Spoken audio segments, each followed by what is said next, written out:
एक महत्वाची बातमी आपण पाहूया। ठाण्यातील घोडबंद रोडवर अपघात झाला। रिक्षावर कंटेनर उलटण्यानं मोठं नुकसान झालेलं आहे। भीषण अपघातामध्ये दोघांचा मृत्यू झालाय तर एक जण गंभीर जखमी झालाय। ठाण्याहून घोडबंदरच्या दिशेनं विजय गार्डन मेट्रो स्थानक परिसरामध्ये हा अपघात झालाय। अपघातानंतरची ही विचलित करणारी दृश्य देखील आपण पाहतोय।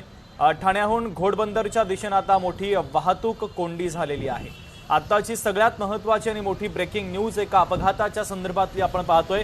रिक्षावर कंटेनर उलटल्यानं हा भीषण अपघात झालेला आहे। तर या अपघातामध्ये दोघांचा मृत्यू झालाय तर एक जण गंभीर जखमी आहे। ठाण्याहून घोडबंदरच्या दिशेनं विजय गार्डन मेट्रो स्थानकाच्या परिसरामध्ये हा भीषण अपघात झालेला आहे। घटनास्थळी पोहोचल्यानंतर टँकर पलटी होऊन त्याच्याखाली रिक्षा फसलेली दिसून आली। त्यामध्ये काही पॅसेंजर आणि ड्रायव्हर देखील होता।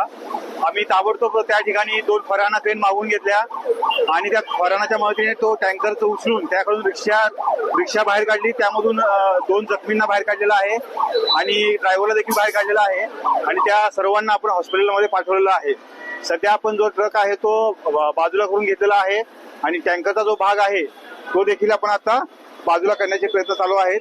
टँकरमध्ये कोणतं काय घटक आहेत त्यासाठी आपण एक्सपर्ट बोलवलेले आहेत। ते समजल्यानंतर पुढची प्रोसेस आपण करून घेतोय। लोकशाही मराठी ऐका, पहा, जागरूक रहा।